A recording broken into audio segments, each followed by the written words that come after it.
एक अच्छा time table, एक अच्छी स्ट्रेटेजी तो हम सब बना लेते हैं। क्या पढ़ना है ये भी हमें पता होता है, इनफैक्ट हमारे एग्ज़ाम कब है उसका भी हमें बहुत कुछ आइडिया होता है। लेकिन पढ़ना कैसे है ये बहुत सारे स्टूडेंट्स को नहीं पता होता, और यही एकमात्र चीज़ है जो नॉर्मल स्टूडेंट्स और टॉपर स्टूडेंट्स के बीच की लाइन खींचती है। तो चलिए जी, इस लाइन को आज मिटाते हैं। Hello everyone, my name is गुरु टेंगुरिया। मैं हाजिर हो गया एक बहुत ही शानदार, एक बहुत ही जानदार वीडियो के साथ। आज हम पूरा डिस्कस करने वाले हैं, आप चाहे क्लास 10th में हो या 12th की किसी भी स्ट्रीम में हो, कि कैसे आप टर्म 2 का ऐसे प्रिपरेशन कर सकते हैं कि आप भी एक टॉपर बन जाए।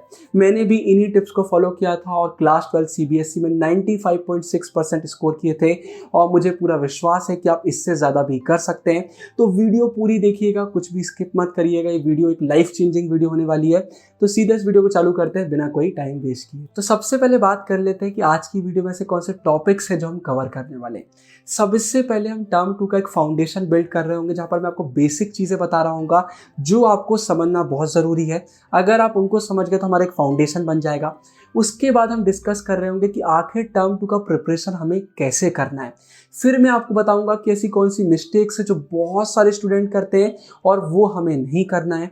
और आखिरी में कोई ऐसी मैं आपको ट्रिक बताने वाला हूं जिसको अगर आपने फॉलो कर लिया तो बात ही खत्म, आपको टॉपर बनने से कोई नहीं रोक सकता। तो सबसे पहले चलिए जी फाउंडेशन बिल्ड करते हैं। तो फाउंडेशन में टोटल 5 चीज़ें हैं जिनके बारे में मैं आपसे बात करना चाहूँगा।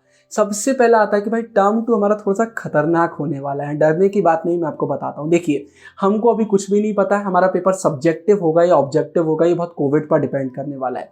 तो हमें हमारा प्रिपरेशन कुछ इस तरीके से करना है जो आपका इस वीडियो के बाद हो जाएगा कि हमारा सब कुछ कवर हो जाए। कोई अंतर नहीं है, आपका पेपर सब्जेक्टिव हो रहा है ऑब्जेक्टिव हो रहा है, हमारा सब कुछ हो चुका होगा। तो सबसे पहले चीज़ याद रखिए कि पढ़ाई अब हमें एक अच्छे तरीके से करनी होगी। इसके बाद दूसरे नंबर पर फाउंडेशन में बात करना चाहूँगा टाइम टेबल की। बहुत सारे स्टूडेंट ये गलती करते हैं कि टाइम टेबल तो बना लेते लेकिन उनको यही नहीं पता होता कि पढ़ना कैसे है। तो हम सबसे पहले चैनल पर ये वीडियो डाल रहे हैं, इसके जस्ट बाद हमारे चैनल पर टाइम टेबल की वीडियो आएगी जो आपको आई बटन में मिल जाएगी।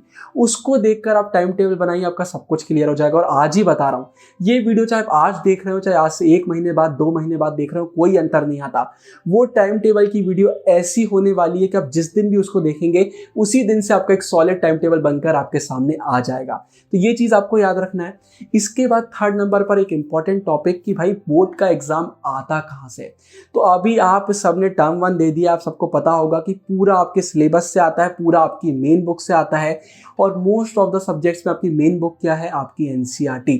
तो जो भी आपकी मेन बुक है बस आपको उस पर पूरा फोकस करना है, कोई भी चीज़ आपके सिलेबस से बाहर से नहीं आएगी। फिर इसके बाद आखिरी में 2 चीज़ और आती है जो आपको बहुत अच्छे से पता होना चाहिए। सबसे पहले कि कितनी देर हमें पढ़ना चाहिए और कब कब हमें पढ़ना चाहिए। तो सिंपल सा मैं आपको एक आंसर देता हूँ, ये बहुत आप पर डिपेंड करता है कि आपको पढ़ने में कितना टाइम लगता है। तो जब आप टाइम टेबल वाली वीडियो से टाइम टेबल बना लेंगे तो आपके सामने इतना आ जाएगा कि भाई डेली गोल आपका क्या है। तो जब तक वो डेली गोल आपका पूरा नहीं हो जाता है तब तक आपको पढ़ना है। लेकिन एक चीज़ बता देता हूँ, एक खुशखबरी है कि अगर आप एक कंसिस्टेंट वे में पढ़ाई करते हैं, डेली पढ़ाई करते हैं, तो कभी भी आपको ज़्यादा पढ़ाई करने की ज़रूरत नहीं पड़ेगी। आप बहुत कम टाइम पढ़कर भी फुल स्कोर कर रहे होंगे। फिर इसके बाद आखिरी में बात करना चाहूँगा सिलेबस की। CBSE की वेबसाइट से टर्म 2 का सिलेबस चेक कर लीजिएगा। हमारे चैनल पर भी सिलेबस की वीडियो आ चुकी है। आपको सिलेबस पता होना बहुत ज़रूरी है कि आखिर टर्म 2 में आ क्या रहा है। तो ये पूरा हमारा आता है फाउंडेशन का। अब हम बात कर लेते हैं कि पढ़ाई हमें कैसे करना है। तो पढ़ाई कैसे करना है, इसमें मैं आपको 5 पॉइंट बताना चाहूँगा। सबसे पहला हमारा इसमें पॉइंट आता है एक सही सोर्स से पढ़ाई करना। जैसा मैंने आपको बताया, आपका पूरा सिलेबस आपके मेन बुक से आता है, तो कोई भी ऐसे सोर्स से मत पढ़ाई करिए जिसमें कुछ एक्स्ट्रा ही दिया हुआ है जो आपके सिलेबस में नहीं है। तो सबसे पहले आप किसी भी स्ट्रीम से हो, किसी भी क्लास से हो, ये देखिए कि कौन से सोर्सेस आपके लिए सही है। एक सिंपल एग्जाम्पल देता हूँ, चैनल का बिल्कुल प्रमोशन नहीं, लेकिन मैं आपको बताता हूँ। हिस्ट्री क्लास 12th में जितने भी टर्म 1 में क्वेश्चन आए वो हमारी MCQ सीरीज से थे। लेकिन यहाँ पर आपको जानकर हैरानी होगी कि हमने एक चैप्टर में 50-60 से ज़्यादा MCQ बनाए ही नहीं थे, जबकि बहुत सारे बच्चे बोल रहे थे कि भाई आपको तो 200-300 क्वेश्चन MCQ सीरीज निकालना चाहिए, क्योंकि हमें पता था कि NCERT के एक चैप्टर में इससे ज़्यादा MCQ बनते ही नहीं है। तो यही मैं आपको बोलना चाहता हूँ कि एक सही सोर्स से पढ़िए, देखिए कि कौन सा सोर्स जेन्युइन है और सिर्फ वहीं से आपको पढ़ाई करना है। बिल्कुल भी गलत सोर्स से पढ़ने में टाइम वेस्ट मत करिएगा। इसके बाद दूसरे नंबर पर फिर से मैं टाइम टेबल की बात करना चाहूंगा। बहुत सारे स्टूडेंट कमेंट करते हैं भैया टाइम टेबल फॉलो करना जरूरी है क्या? तो मैं आपको बताता हूँ। आज मैं आपको बोल दूं यार आपको 3 महीने का टाइम में दे रहा हूँ, इतना सिलेबस आपको निपटाना है, तो आपका माइंड क्या बोलेगा? हाँ कर लेंगे, लेकिन वो ये नहीं बता पाएगा कि कैसे कर लेंगे। आखिरी में क्या होगा? आप लेट होने लगोगे, आपको टेंशन होने लगेगी। लेकिन इसके जस्ट अपोजिट अगर आप पहले दिन बैठ के थोड़ा सोच लेते हैं मेरा सिलेबस कितना है, कितने दिन मेरे पास बचे हुए हैं, कितना मुझे डेली करना पड़ेगा, सारी चीज़ें क्लियर हो जाएंगी। तो एक टाइम टेबल ना सारी चीज़ें क्लियर कर देता है। वो आपको बता देता है कि कितने दिन में आपका सिलेबस हो जाएगा, कब आप रिवीजन कर रहे होंगे, बोर्ड एग्जाम से कितने पहले आपका टाइम बचने वाला है, सब चीज़ें क्लियर हो जाती हैं। इसलिए हम चैनल पर टाइम टेबल लेकर आएंगे। तो एक अच्छा टाइम टेबल मस्ट है जो आप डेली फॉलो कर रहे होंगे, जिसमें टर्म 2 में आपको कोई भी प्रॉब्लम ना जाए। इसके बाद थर्ड नंबर पर मैं बात करना चाहूँगा बुक को पढ़ने के एक सही तरीके की। देखिए क्या होता है, जब हम पहली बार चैप्टर पढ़ते हैं हमें बहुत इंटरेस्ट आता है, दूसरी बार में पढ़ते हैं इंटरेस्ट कम हो जाता है, और तीसरी बार में तो वो गायब भी हो जाता है कि बार बार क्या पढ़ना। तो यहाँ पर याद रखिए जब भी आप पहली बार कोई चैप्टर पढ़ रहे हैं ना, नोट्स बनाइए। हमारे चैनल पर पूरे नोट्स आने वाले हैं, लेकिन इसका ये मतलब बिल्कुल नहीं कि आप खुद नोट्स नहीं बनाएंगे, बनाइए। जब भी पढ़ रहे हैं एनसीईआरटी को हाईलाइट करिए, कॉपी में लिखिए। कोई डाउट आ रहा है तो बुक में लिख लीजिए, डिफिकल्ट वर्ड आ रहा है उसका मीनिंग लिख लीजिए। मैं सिंपल कहना चाहता हूँ कि जब अगली बार वो चैप्टर के लिए बुक खोलेंगे तो वापस से इंटरेस्ट आना चाहिए। मैंने पहली बार में ऐसा पढ़ा था, देखो मैंने पूरा मार्क किया है, मैंने नोट्स बनाए। तो ये चीज़ करना मत भूलिएगा। जब पहली बार पढ़ते हैं तो पूरी मेहनत लगा दीजिए, पूरा जोर लगा दीजिए। ये चीज़ बिल्कुल याद रखना है, पढ़ाई को एकदम इंटरेस्टिंग और इजी बनाना है। इसके बाद फिर फोर्थ नंबर पर आता है कभी भी रश नहीं करना चाहिए। जैसे मैं अगर अभी आपको बोल दूं कि सबसे पहले आप मेन बुक करिएगा, फिर क्वेश्चन बैंक करिएगा, फिर सैंपल पेपर करिएगा, तो इसका ये मतलब नहीं कि हमने एक बार में चैप्टर पढ़ा, फिर क्वेश्चन बैंक पढ़ा, फिर सैंपल पेपर करा। जी नहीं, सबसे पहले देखिए क्या मैंने मेन बुक जब पढ़ी तो मुझसे बन रही है कि नहीं बन रही है। अगर नहीं बन रही है तो उसको एक बार फिर से रिवाइज करिए। मतलब थोड़ा ना स्लो प्रोसेस हमें करना है, जल्दबाजी नहीं करना है। बहुत सारे बच्चे कमेंट करते भैया सब कुछ कर लिया लेकिन भूल गए, क्योंकि शायद आपने रश कर लिया था। जल्दबाजी मत करिए, आराम से धीरे धीरे पढ़ाई करिए। इसके बाद फिफ्थ नंबर पर आखिरी चीज बताना चाहूंगा। देखिए टर्म 2 में आपको बहुत सारी सीबीएसई की तरफ से न्यूज मिलने वाली है कि पेपर सब्जेक्टिव हो रहा है, ऑब्जेक्टिव हो रहा है और ना जाने क्या क्या। लेकिन हमें इससे घबराना नहीं है, हमें पूरा फोकस हमारा सिलेबस पर करना है। इस वीडियो का अगर आप अपना पूरा चैप्टर पढ़ लेते हैं, अच्छे से उसको कर लेते हैं, फिर ऑब्जेक्टिव हो सब्जेक्टिव हो हमें कोई लेना देना नहीं होना चाहिए। एक बार सीबीएसई की न्यूज आए उसको सुन लीजिए, वापस पढ़ाई में लग जाइए। पैनिक बिल्कुल भी हमें नहीं करना है। अगर हमारा सिलेबस अच्छे तरीके से करते हैं तो पेपर कितना भी डिफिकल्ट हो जाए कोई भी अंतर नहीं आने वाला है।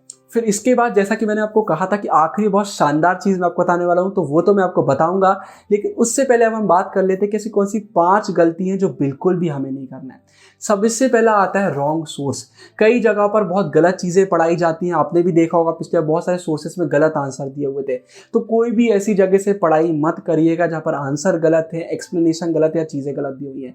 हमेशा एक बार क्रॉस चेक करिए, कहीं से भी पढ़ रहे हैं उसको एनसीईआरटी से मिला लीजिए, अपनी मेन बुक से मिला लीजिए कि वहां पर सही चीजें बताई गई हैं कि नहीं बताई गई हैं। इसके बाद दूसरे नंबर पर मैं बोलना चाहूंगा टाइम वेस्ट मत करिए। एक तो टाइम वेस्ट होता है ज्यादा मोबाइल चलाना, बाकी चीज करना, तो ये भी हमें नहीं करना। और दूसरा होता है कभी भी हमें डाउट आते हैं ना तो उसके बहुत सारे सोल्यूशन होते हैं।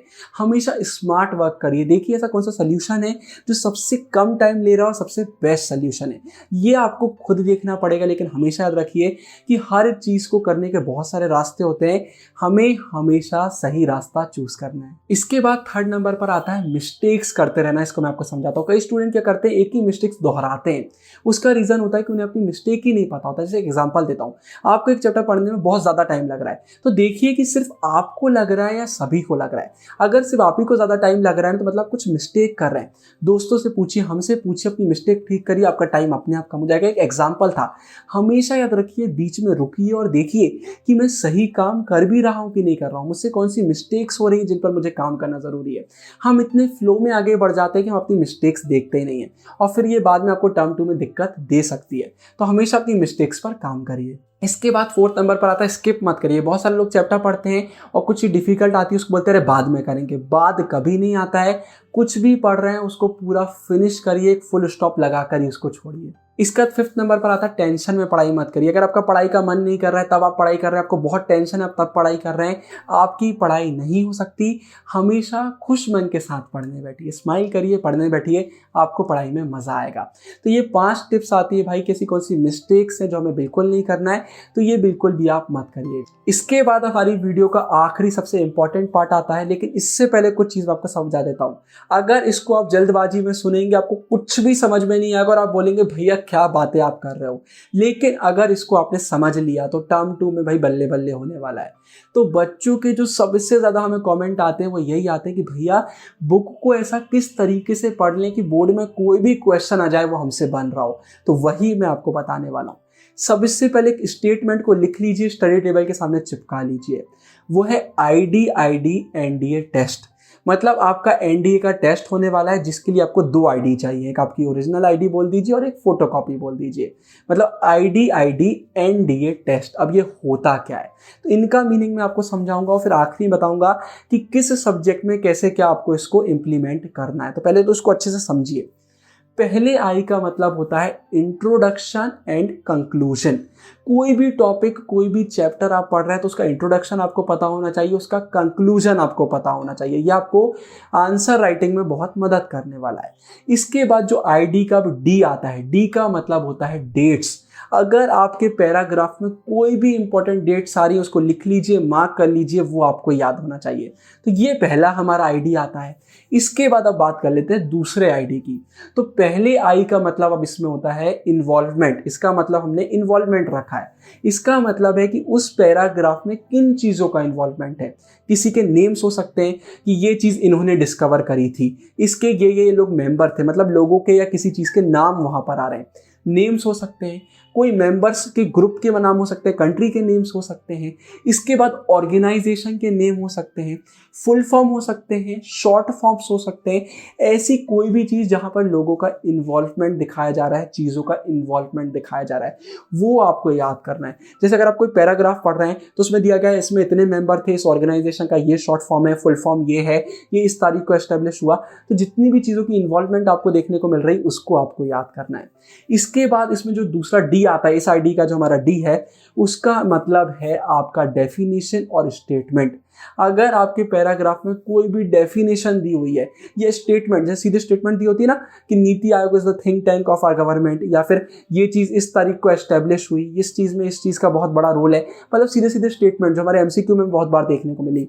ऐसी कोई भी स्टेटमेंट या कोई भी डेफिनेशन आती है वो आपको बनना चाहिए। तो पहले तो ये हमारे 2 ID आते हैं। अब इसके बाद NDA का क्या मतलब है, तो NDA हमारे N का मतलब आता है न्यूमेरिकल्स। अगर आपका सब्जेक्ट ऐसा है जिसमें न्यूमेरिकल्स है तो उनके पूरे फॉर्मूले आपको बनना चाहिए। इसके बाद D जॉब आता है, इसका हमारा मतलब है आपके डायग्राम हो गए, ग्राफ हो गए, पिक्चर हो गए। अगर आपके सब्जेक्ट में कोई डायग्राम आ रहा है, पिक्चर आ रहा है, कोई भी ऐसी चीज़ आ रही है, फ्लो चार्ट का इमेज बना हुआ है, वो आपसे बनना चाहिए। मैप बना हुआ है वो आपसे बनना चाहिए। तो D से याद रखिए डायग्राम रिलेटेड जितनी भी चीज़ होती है। इसके बाद फिर हमारे A का मतलब होता है असेंबल। इसको बहुत अच्छे से समझिएगा। अगर हम लाइट पढ़ रहे हैं तो उसकी प्रॉपर्टीज, कैरेक्टरिस्टिक्स हमको पढ़ना पड़ेगा। अगर हम USSR का डिसइंटीग्रेशन पढ़ रहे हैं तो हमें कॉजेस और कॉन्सिक्वेंसेस पढ़ना होगा।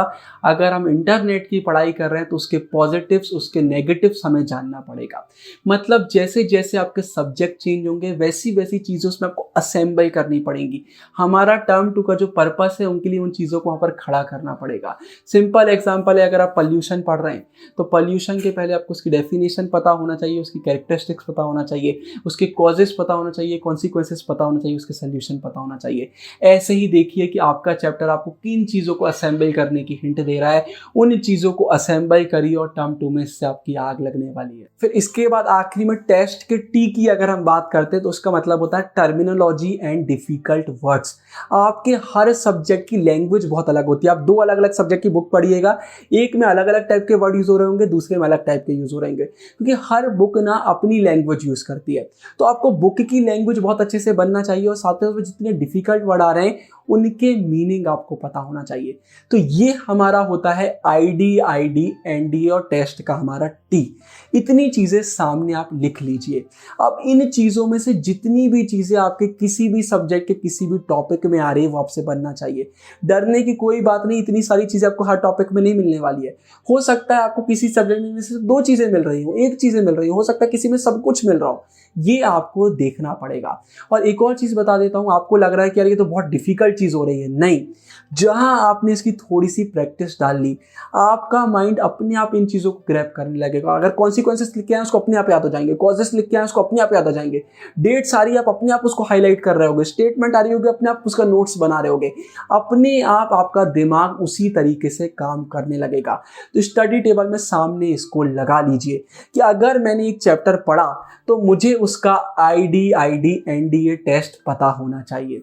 तो ये हमारा इस वीडियो में आता है, मैंने आपको सब कुछ क्लियर कर दिया है। अगर इस तरीके से आप टर्म 2 का प्रिपरेशन करते हैं, आपको आग लगाने से कोई भी नहीं रोक सकता, ये मेरी गारंटी है। इसके बाद ऊपर एंड स्क्रीन में टाइम टेबल की वीडियो में डालूंगा जो आपके लिए बहुत इंपॉर्टेंट होने वाली है, उसको जरूर बहुत अच्छे से देखिएगा। बाकी इतना ही आता है हमारी इस वीडियो में, मैं तो मिलता रहूंगा आने वाली बहुत सारी वीडियोस में। तब तक के लिए साइनिंग ऑफ, गुरु बाय बाय।